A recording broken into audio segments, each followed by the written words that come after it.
Good morning, नमस्ते India. मैं आपका दोस्त, आपका होस्ट, आप सभी को फिर से स्वागत करता हूँ। Justification by faith and evangelistic media ministry प्रस्तुत करता है हर एक दिन का शुरुआत खुदा के वचन के साथ करना चाहिए, और वो है दैनिक वचन बचना और बचाना में हम आपको स्वागत करते हैं।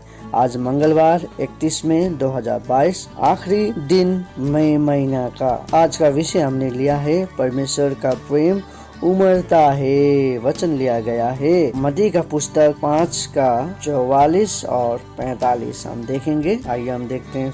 पहले 44 यहाँ पे इस प्रकार लिखा गया है, परंतु मैं तुमसे यह कहता हूँ कि अपने बेरियों से प्रेम रखो और अपने सताने वाले के लिए प्रार्थना करो। वचन पढ़ाई सुनाए पे खुदावन आशीष करे। ये बहुत जरूरी वचन है हमारे जीवन में।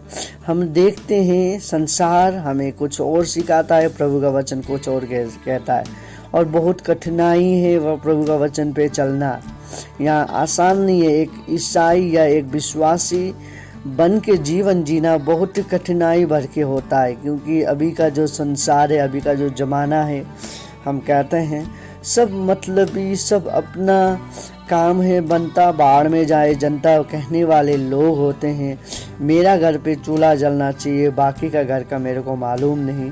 इस प्रकार के लोगों के बीच में ये जो वचन है, जब हम वचन के ऊपर चलते हैं, हम बहुत सारे समय पे हम अपने आप को काफी निराश महसूस करेंगे, लेकिन प्रभु का वचन कहता है हमें हमेशा वो हमारे साथ रहता है।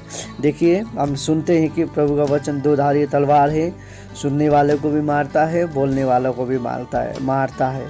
सो उसी तरीका से प्रभु का वचन आज हम दोनों के लिए है। कौन कहता है कि अपने बेरियों से प्रेम रखो?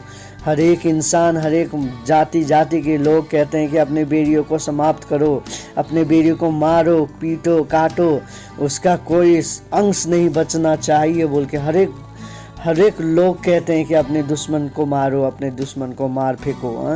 लेकिन प्रभु का वचन कहता है कि अपने बेरियों से प्रेम रखो, अपने दुश्मनों से प्रेम रखो।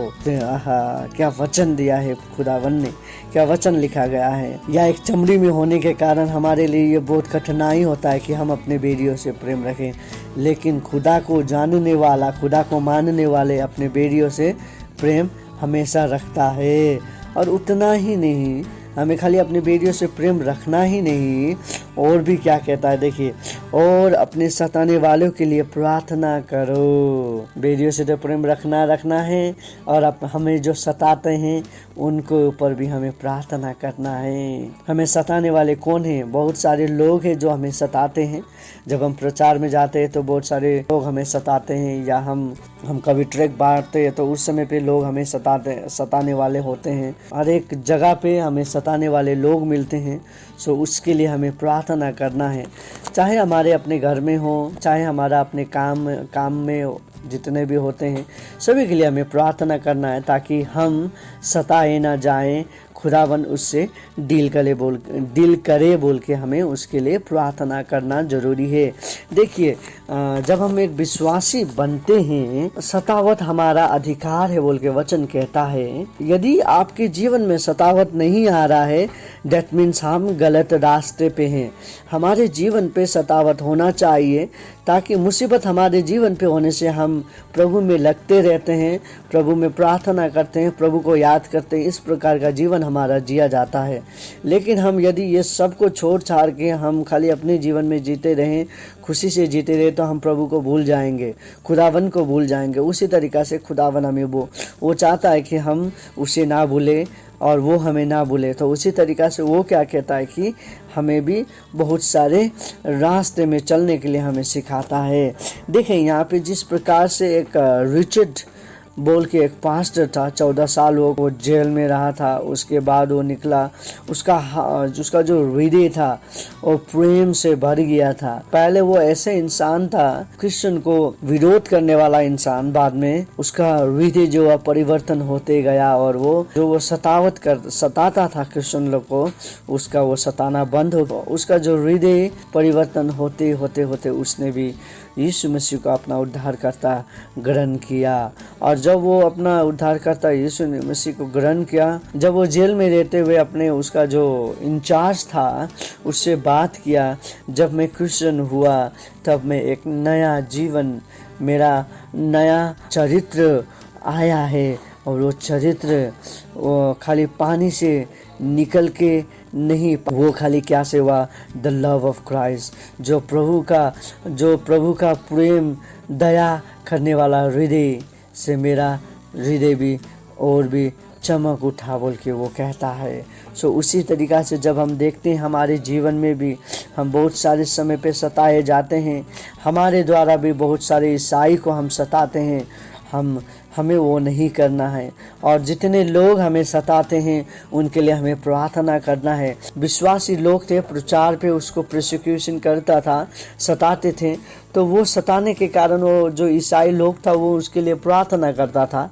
जब वो प्रार्थना करता था तो वो जेल में रहते हुए भी उसका मन परिवर्तन हुआ और उसने क्या किया, मन परिवर्तन होके यीशु का अपना उद्धारकर्ता ग्रहण किया। सो उसी तरीक़ा से जब हम देखते हैं एक मनुष्य जब प्रभु को ग्रहण करता है, वो ग्रहण खाली प्रभु को नहीं पर प्रभु का हर एक चरित्र को वो ग्रहण करता है। और एक विश्वासी जब हम होते हैं, हम पहले जो सताने वाले थे अब सताने वाले नहीं पर हम सतावट वाले लोग बन चुके हैं, जो हमें अब दूसरे लोग हमें सताते हैं।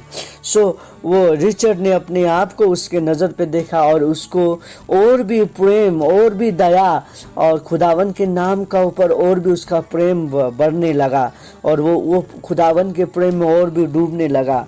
सो उसी तरीक़ा से वो क्या कहता है कि हमारा जीवन एक महत्वपूर्ण खुदा का एक ऐसा इंसान बनने के लिए हमें चुना गया है जो कि कोई नहीं कर सकता है। खुदावन को हम हमारे जीवन में एक उदाहरण के अनुसार लेके जा सकते हैं ताकि खुदावन हमें सबको चलाए, हम सब खुदावन में चलें बोल के वो कहता है।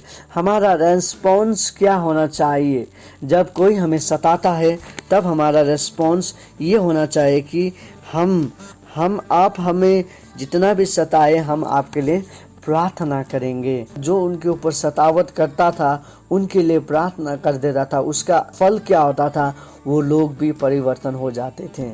सो इसीलिए हमें प्रार्थना करना जरूरी। जो हमें सताता है उसके लिए हम प्रार्थना करेंगे तो खुदावन रास्ता खोलेगा, खुदावन आपका परिवार का रास्ता खोलेगा। और सबसे बड़ा चीज़, खुदावन आपका हृदय को परिवर्तन करेगा, आपको परिवर्तन करेगा, आपका सताने वाले को परिवर्तन करेगा और आप खुदा के बेटे कहलाएंगे।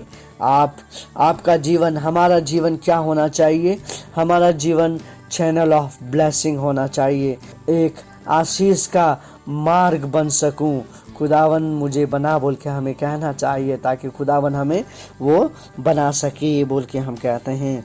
यदि हम ये सब करेंगे, हम अपने वीर्य से प्रेम रखेंगे और अपने सताने वालों के लिए प्रार्थना करेंगे तो हम क्या कहलाएंगे। देखिए 45 का पद कहता है कि जिससे तुम अपने स्वर्गीय पिता की संतान ठहरोगे, क्योंकि वो भले और बुरे दोनों पर अपना सूर्य उदय करता है। वचन पढ़ाई सुना पे आशीष करें खुदावन। देखिए यहाँ पे क्या कहता है कि हम यदि अपने सताने वाले और अपने बैरियों, हमारे दुश्मन और हमारे सताने वाले के लिए यदि हम प्रार्थना करते हैं तो खुदावन हमें आशीष करता है और हम उसके संतान कहलाएंगे, उसके हम बेटा बेटी कहलाएंगे और वो हमारा पिता कहलाएगा। सो इसीलिए हमें क्या करना है, हमें उन लोगों के लिए प्रार्थना करना है। जब हम प्रार्थना करते हैं, आने वाला दिन जो होता है, जो पल होता है,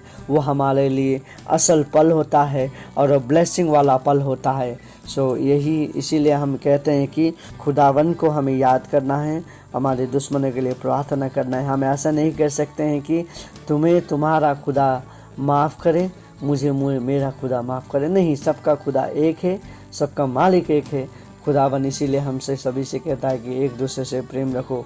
तो इसीलिए हमें क्या करना है, एक दूसरे से प्रेम रखना है, कोशिश करें। हम जब चमड़ी में बने हैं, हमारे एक दो बात हो जाता है, एक दूसरे को पसंद नहीं करते हैं, सो इस तरीक़े से बात करना पसंद नहीं करते, ये सब हमारे जीवन में होता है।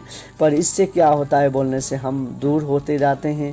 हाँ, ज़रूरी है कि यदि आपको मालूम है कि आप वहाँ पे जाते हुए पाप करेंगे तो हमें उधर जाना नहीं है, क्योंकि आपको मालूम है वहाँ पे हम पाप करेंगे ही करेंगे।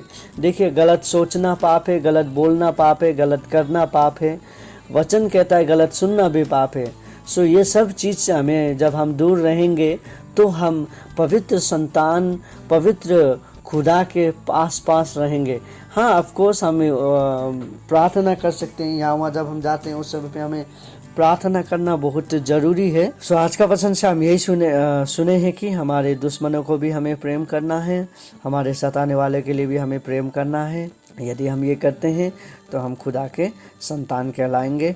आप खुदा के संतान हैं, आप उस परमेश्वर के संतान हैं जो सर्वशक्तिमान पिता है। आप सभी को खुदावन आशीष करें, आपका परिवार को खुदावन आशीष करें, आप सभी एक खुदावन के जीवन जिए बोल के हम यही दुआ करते हैं।